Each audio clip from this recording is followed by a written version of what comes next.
So today, boys, I'm gonna show you every single piece that I have in my necklace, bracelet, ring, and watch collection. Let's hop into it. So I guess let's start at the necklace. I love necklaces, boys. Now I have a lot. So I'm just gonna show you some of my favorites and pieces that I really enjoy wearing and why I enjoy wearing them. So probably let's start with the most expensive one. This is a 2mm tennis necklace. This one is actually a gift from my wife. My wife loves to see me in necklaces, so she always tends to gift me necklaces. Not sure on the carats. I believe it's about 8 carats on this one. VVS1 if I'm not wrong. I love this though because it's subtle. See, I'm not a big guy when it comes to like shiny jewelry or a lot of diamonds or anything like that, but I saw a video where Drake was wearing a super thin diamond necklace. It was subtle, but it was worth like 200K, and then I fell in love. I love the fact that it wasn't so in your face, but it was just quality. So I got inspired from that and I picked this one up. Definitely like to wear it. Don't wear it all the time, but one of my favorite pieces. Next up, we have this. This is a French brand. Again, gift from my wife. Not sure on the price. It's called Legram. I'm gonna put it on screen. I think they're relatively expensive, but again, it's the style that matters. I love pendant necklaces. Anything that's thin, that's minimal, and it's clean, especially with the pendant, I love just because I feel like it defines your chest more, especially when you're wearing like a dress shirt and your chest is showing. It's one of my favorite moves. So moving on down, I guess, let's go with rings, because rings are gonna be quick. See, I don't have a lot of rings. I do have a big ring collection. I don't use them. I feel over cluttered with a lot of rings. So really the only ring I use is my wedding band. This is a Cartier Love Band. I believe it's white gold. I love it. I love the Cartier design and the Love Band design. And I wanted to spend on something that was gonna be quality and last a long time and was timeless. I believe this has been around for about 40, 50 years, this design. So I know when I'm an old man, this ring is still gonna look good. Moving on, let's move to watches. See, watches have my heart. Watches, shoes, and cars have my heart. So this one I'm a little bit passionate about. So let's get started. So I'm gonna start in order of watches that I've purchased. And the interesting part is that every watch, at least the ones that have sentimental value, they mean something. See, if you're an OG, and I'm talking about 5, 6 years on this channel, you'll remember this watch. This was the first watch I've ever purchased with my own money. I think it cost me about 15 to 17 bucks. It was used off of eBay. It's a Timex Weekender. And yeah, the battery's dead on this thing. I don't use it as much, but I never get rid of it. I never throw it away. I always keep it in my watch collection just because, again, I think it's special. It was my first watch. It kind of started the bug, and it's a classic. I feel like if I ever have a son or even my daughter, this could be a great first watch for them. And again, it has sentimental value. I've had it for now probably 6 years. I just have to replace the battery. It still works. But then I got into luxury watches. See, luxury watches, for me, it's more so of a trophy more than anything. I promised myself that I would never just waste money on fashion watches unless it made sense for a goal that I was setting, which that's where this watch comes in. This is a Yachtmaster. Can't remember the reference number on this one, but it's a Yachtmaster 1. It has the platinum face and dial. I was in love with this watch. So this watch, I believe at the time cost me about 6 grand. I want to say that they're going for 8 to 10 right now. And this one was to signify my first milestone. So at the time I was 19, I believe, 19 or 20, and I had just crossed the 6-figure mark in the business. So I was like, all right, cool. I want to buy something that signifies that. It's still kicking. This is a watch that I'm definitely going to be able to give to my kids. And it's a watch that really signifies that moment where I went from a kid that was broke to a kid that was actually making some sort of money. It almost like it was the moment that the chain was broken in the family, right? I was no longer that scrappy kid that didn't have any money. I was able to actually provide for myself and produce income. And I believe that that breaking point was very significant, not only for myself as a family, but also in the business. Like it was like this like aha moment, like we're onto something. And it was just like a drug after that, where you just want more and to scale more and build more. So ever since then, every time we hit another milestone, we would buy another watch, which brings me to one of my grails. This watch was one of those watches that you just never thought you would ever buy because you could never afford it. Audemars Piguet Royal Oak, my God. This was one of those grail watches at the time. I got this one 2018, I wanna say 2017, 2018. So I was probably 22 at the time. This was another milestone that we hit in the business. And I was like, all right, I think it's time to pull the trigger. I can luckily say I bought it very close to retail, if not at retail. And the beautiful part with watches is that if you buy the right ones, and you're lucky enough, they actually appreciate. So these watches are going double, if not 2.5 what the retail price is. So right now they're crazy expensive. The market's insane. But I was lucky enough to get it at the time. And this is one of those watches that, again, it signifies a lot in the business because it was a massive milestone for us. And it was a grail. So I know when I'm 50, 60, it's still gonna look good. And when I pass it down to my kids, it's gonna look even better. The next watch that I got was a Patek Philippe Calatrava. This watch is beautiful. Just look at that watch. Look at that. It's so simple, so subtle. And one of the things that I love about watches is when you can find a watch that holds its value and also is not in your face.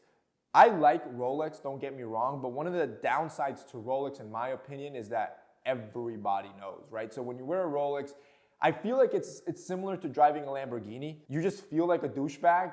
I almost feel like it's like people feel like you're showing off. I don't know if it's just me, but that's how I feel. But when I wear this one, it's low key. Like most people don't even know what you're wearing on your wrist or how expensive it is. So I always wanted a nice dress watch, something that, you know, I could wear that's not a steel because I love steel watches. So that's where this one came in. I felt it was a classic. And if you look at that face and the simple design, this is a watch that, bro, I'll be 80 and this thing will still look good on my wrist. But again, this one in particular did not hold any milestone on it because my next grail watch, boys, this one was the watch of watches, right? If AP was the watch that I thought I could never get, this is the watch that was like, I'll probably never buy that watch. Just because it's so ridiculous in price and so unattainable, I didn't think it was doable. The Patek Philippe 5712. So honestly, I just wanted any Nautilus. I just like Nautilus design, mainly because I fell in love with the AP Royal Oak, found out about Gerald Genta and how he designed multiple watches, and the Nautilus was another one. I fell in love with the design. I love stainless steel designs. I love how rugged they are. So I wanted a Nautilus. If you know anything about watches, Nautiluses are impossible to buy. You cannot buy them for retail. The waiting list, depending on the model, can be from 3 to 10 years long. So pretty much impossible, which leaves you the alternative route, which is buying it secondhand. Secondhand, you're paying up to 6 figures plus, even for base models, which is ridiculous on a stainless steel.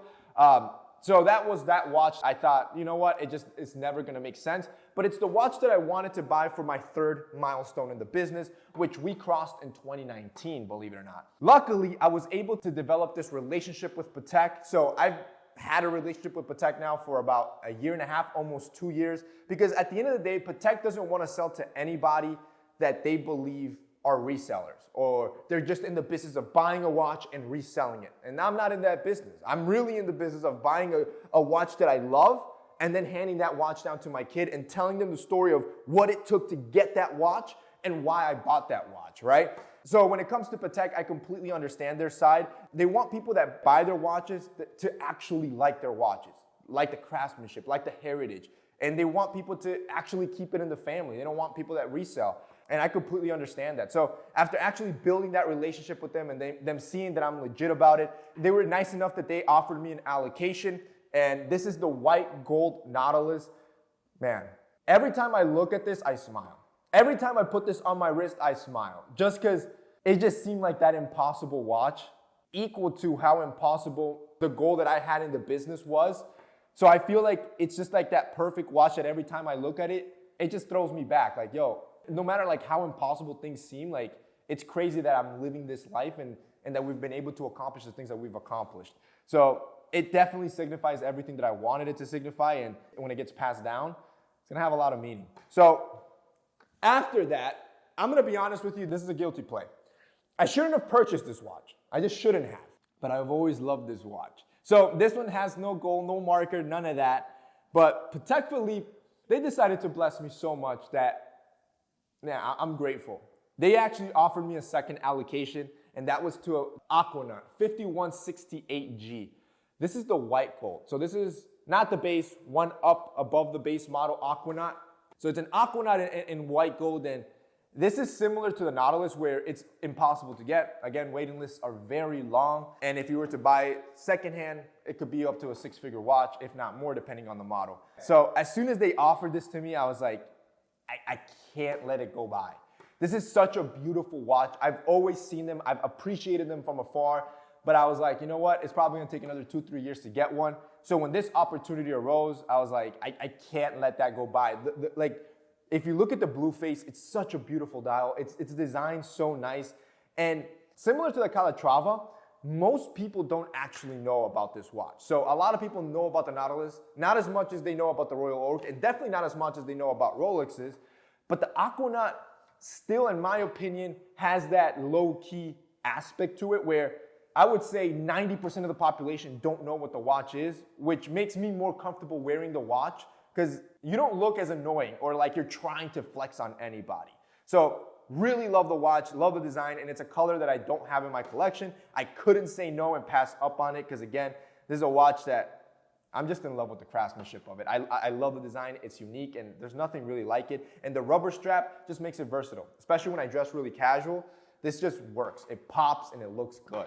Now, the last watch that I got is the Rolex Datejust. So when it comes to the Datejust, there is only one option you can choose. Jubilee bracelet, fluted bezel. Anything else, it does not look good. I don't like how it looks on the Oyster, and I don't like how it looks without the fluted bezel. Now, I know I'm gonna get debate on this, but I feel like when it comes to this classic design, this is just the nicest combination. That fluted white gold bezel is beautiful. I love how the light reflects off of it. And the Jubilee is just iconic. Like, you don't even need to see the face of it. You see that band, you know it's a Rolex. It's an iconic design. Because again, I'm thinking long term. This is not a watch I'm gonna trade. So thinking 20 years from now, this watch is still gonna look good. This watch is still gonna hold up with whatever collection I have at the time. So it's such a classic piece. It's nice and sporty, and it really just goes with anything that I wear. And I don't know if you noticed yet, but the common theme across all my jewelry, I love lighter colors. So silver, stainless steel, white gold. Those are the colors I gravitate to more so than rose gold and gold. I feel it works better on my skin. But that's everything for today, boys. That's my entire jewelry collection. If you guys liked this video and found it informative, don't forget to drop us a like down below. Also, boys, don't forget to check out our sponsor, Rose Gold and Black. They're going to be linked down below as well. That's it for me today. See you next time.